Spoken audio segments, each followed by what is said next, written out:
নমস্কার, রাধে রাধে। সবাই কেমন আছো? আশা করি সবাই ভালো আছো, সুস্থ আছো। আমরাও ভালো আছি, সুস্থ আছি।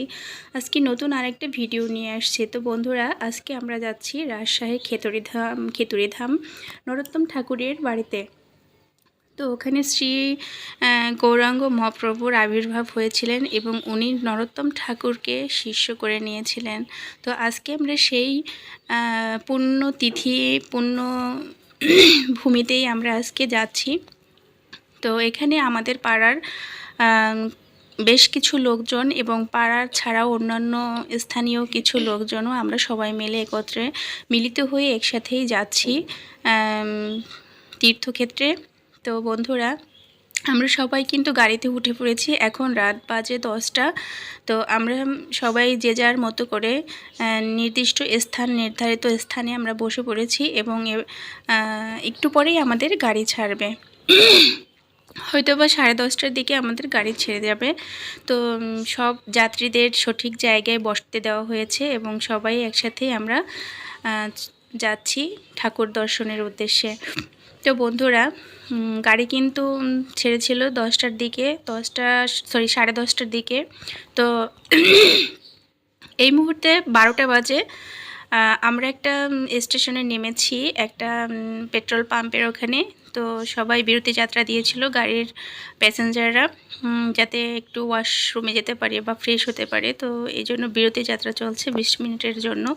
তো আমরা সবাই নেমে পড়েছি এখানে।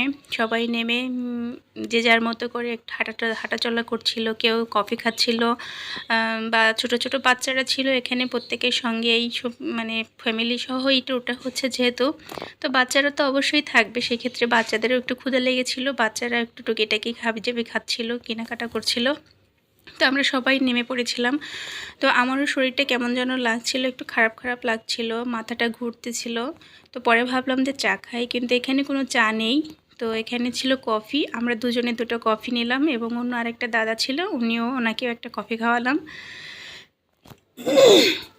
তো বন্ধুরা, কফি খাচ্ছিলাম। তো কফি খাচ্ছিলাম আর ভাবছিলাম যে আসলে আমার তো অনেকটা অ্যাসিডিটির প্রবলেম। তো এটা খেলে হয়তো আমার শরীর খারাপ লাগতে পারে। তারপরও কি করা, একটু মাথাটাকে ফ্রেশ করার জন্য কফিটা খেয়ে নিচ্ছিলাম। তো বন্ধুরা, এই যে আমরা কফি খাচ্ছি দুজনে, আর অন্যরা যে যেভাবে পারছে একটু হাঁটাচলা করছে। তো তোমাদেরকে সেটা সবই দেখাচ্ছি।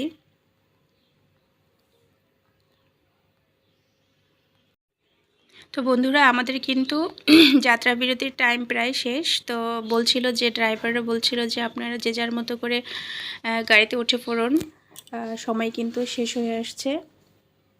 তো আমরা তার জন্য এখানে তাড়াহুড়া করে যতটুকু যা দরকার ছিল কেনাকাটা করে আমরা এখন সবাই আবার গাড়িতে উঠে পড়ব।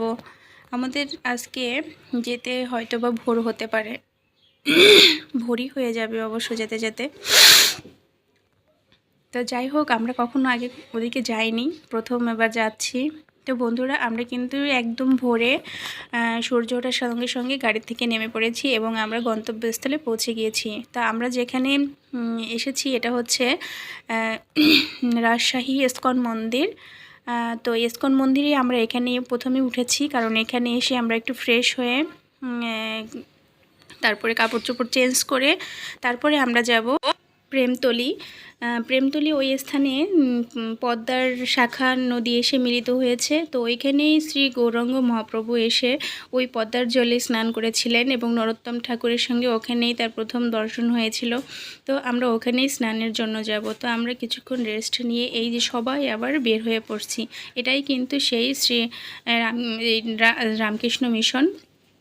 তো এখানে এই মিশনটা তৈরি হয়ে শুরু হয়েছে, 6 বছর হয়েছে এখানে সূচনা। তো 6 বছরে দেখো বন্ধুরা, বেশ উন্নতি করে ফেলেছে এবং ভগবানের আশীর্বাদ এবং সকল ভক্তদের কৃপার মাধ্যমেই কিন্তু এই আশ্রমটা বা এই মন্দিরটা স্থাপিত হয়েছে। তাদের ভালোবাসা থেকে তৈরি হয়েছে।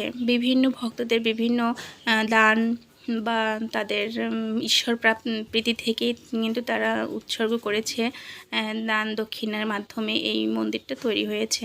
তো যাই হোক বন্ধুরা, আমরা কিন্তু এই যে প্রেমতলী চলে এসেছি। তো এই যে প্রেমতলীতে সবাই পদ্মায় নামবে স্নান করার জন্য।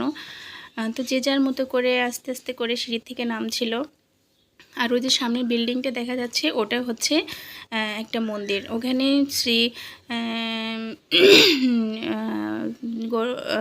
নরোত্তম ঠাকুর, ওখানে ওনার মন্দির, ওনার চিত্রপট এবং ওনার মূর্তি আছে। তারপর শ্রী জগন্নাথ ঠাকুরের মূর্তি আছে, রাধা গোবিন্দের মূর্তি আছে, সব ধরনের মন্দির ওখানে রয়েছে। ওখানে পূজা পার্বণ করা হয়। আর বিশেষ আরেকটা দিক আছে, ওখানে একটা গাছ আছে তমাল গাছ। যে গাছটাকে বা যে বৃক্ষকে শ্রী নরোত্তম ঠাকুর, শ্রী গৌরাঙ্গ মহাপ্রভু এসে আলিঙ্গন করেছিলেন, সেই তমাল বৃক্ষটা এখনও আছে। আমরা এতটাই সৌভাগ্যবান যে আমাদের সেটা দেখার সৌভাগ্য হয়েছে এবং সেই তমাল বৃক্ষকে স্পর্শ করার সৌভাগ্য আমাদের হয়েছে।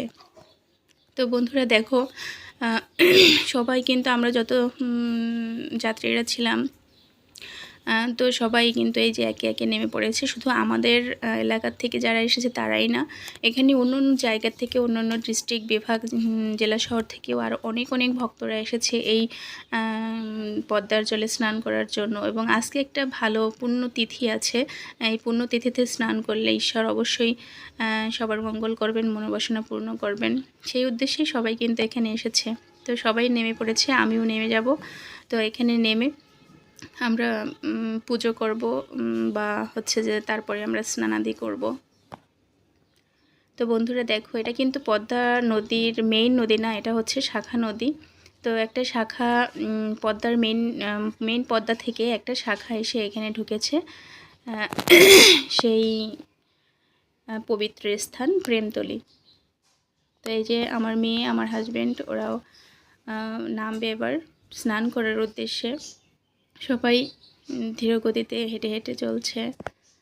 আমার এতটাই ভালো লাগছিল যে জীবনে হয়তো বা কোনো পুণ্যকর্মের ফলে আজকে এই স্থান দর্শন করতে পারছি। কারণ সবার ভাগ্যে সব জায়গায় যাওয়া সম্ভব না, আর সেই সুযোগ সুবিধা আসেও না। তবে আমাদের এই সুযোগটা করে দেওয়ার একমাত্র ব্যক্তি হয়েছেন শ্রী রঞ্জিত কুমার বিশ্বাস দাদার। তো দাদা আমাদের এই সুযোগটা করে দিয়েছেন। একজন ভালো মানুষের সঙ্গ নিয়েছি দেখে ভালো ভালো জায়গায়, ভালো ভালো পুণ্য স্থানে আমরা জয়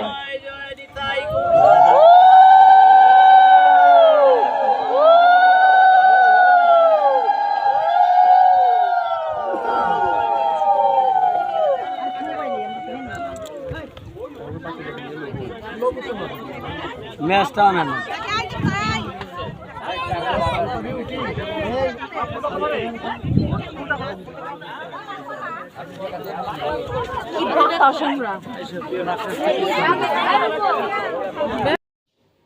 তো দেখো বন্ধুরা, এই যে ভক্তরা কিন্তু সবাই একে একে স্নানের উদ্দেশ্যে নেমে পড়েছে। এখানে কিন্তু স্নান করার আগে সবাই কিন্তু পূজা করেছে,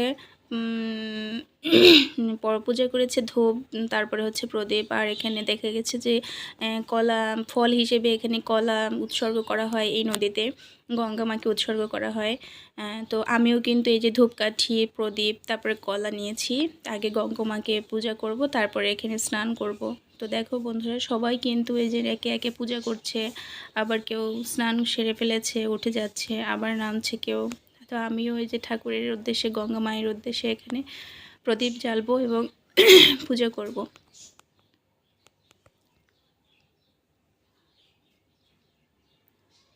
জায়গাটা এসে এতটা ভালো লাগছিল যে ভাষায় প্রকাশ করতে পারছি না যে কতটা ভালো লাগছিল। নিজের মন থেকে আত্মতৃপ্তিতে ভরে উঠেছিল। তো আমিও এই যে নেমে পড়েছি। ওর বাবা হচ্ছে স্নান করে যে উঠে পড়েছে, আর আমি এবার নামছি গঙ্গা মাকে পুজো করে, তারপর আমিও স্নান করে নেব। তো এখানে নামা যাচ্ছিল না, এখানে যে পিছলে এত মাটি পিচ্ছিল ছিল যে পা পিছলে পড়ে যাচ্ছিল, এরকম মানে মাটিগুলো খুবই পিচ্ছিল ছিল।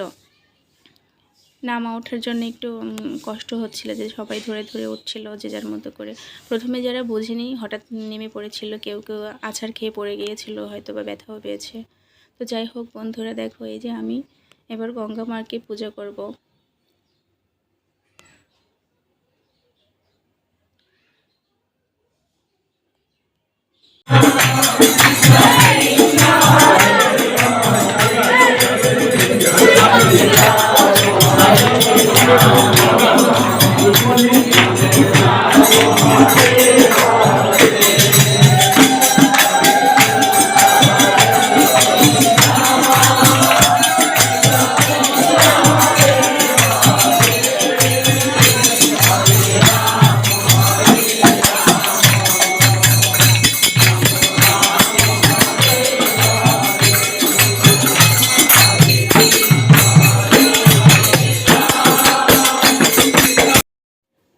তো বন্ধুরা আমরা স্নান করে ওখানে নদীর পাড়ে কীর্তন করতে করতে একদম সেই মন্দিরের মধ্যে চলে এসেছি।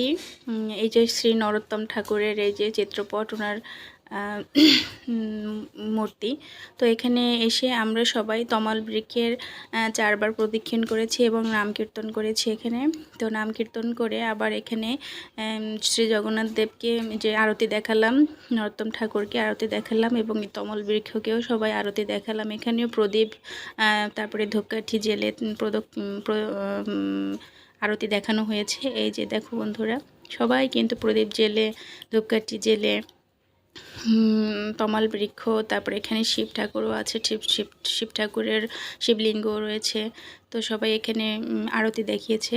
এই যে নরোত্তম ঠাকুরও যে গৌর বর্ণের যে মূর্তিটা দেখতে পাচ্ছ বন্ধুরা, ইনি হচ্ছে সেই ঠাকুর, শ্রী নরোত্তম ঠাকুর মহাপুরুষ। আর সবাই বাংলা ভাষা দিয়ে যাবে।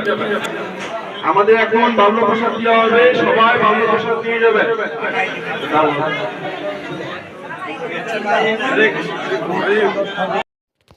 তো বন্ধুরা আমরা ওখান থেকে বাল্যপ্রসাদ বা বাল্যভোগ নিয়ে বের হয়ে এসেছি, কারণ আমাদের ওখানে সময় যতটুকু ছিল, থাকার অনুমতি ছিল, ততটুকু সময় আমরা ওখানে থাকতে পেরেছি। তারপরে আমাদের ওখান থেকে বের হয়ে আসতে হয়েছে, কারণ ওখানে জায়গাটা খুবই ছোট ছিল।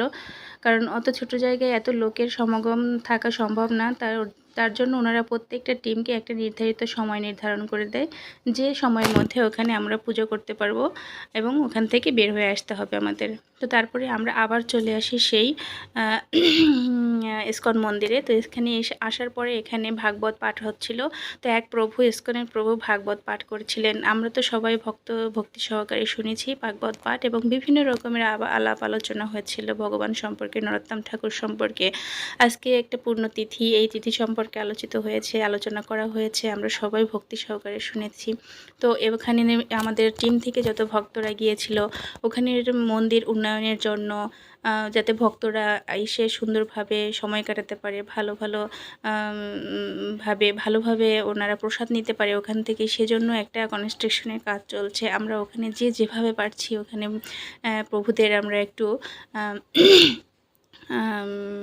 এটাকে কি বলা যেতে পারে, এটা হচ্ছে ভগবান প্রীতি বলতে পারেন। তো ওখানে কিছু দান করে এসেছে, যে যেভাবে পেরেছে। কেউ এক বস্তা সিমেন্ট দিয়েছে, কেউ 2 বস্তা সিমেন্ট দিয়েছে, কেউ 1000 টাকা দিয়েছে, কেউ অন্য সামগ্রী কেনার জন্য কিছু অর্থ দান করেছেন।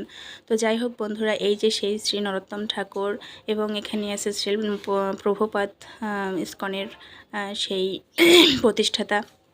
তো যাই হোক, আমরা এখানে সবাই কিন্তু এখানে একত্রিত সমবেত আছি এবং এখানে রাধা মাধবের দর্শনও করেছি আমরা। এই যে আমার পিছনে রাধা মাধবের বিগ্রহ আছে। তো আমরা এখন রাধা মাধবের বিগ্রহ দর্শন করতেও পেরেছি। বন্ধুরা, আজকের ভিডিওটি এখানেই সমাপ্ত করব, কারণ এটাই হচ্ছে তীর্থ দর্শনের প্রথম পার্ট। দ্বিতীয় পার্ট আসছে, তোমাদের আমন্ত্রণ রইল দ্বিতীয় পার্ট দেখার জন্য। অবশ্যই তোমরা দেখবে, কারণ দেখলেও হয়তো বা পুণ্য লাভ হবে। তো সবাই ভালো থাকো, সুস্থ থাকো।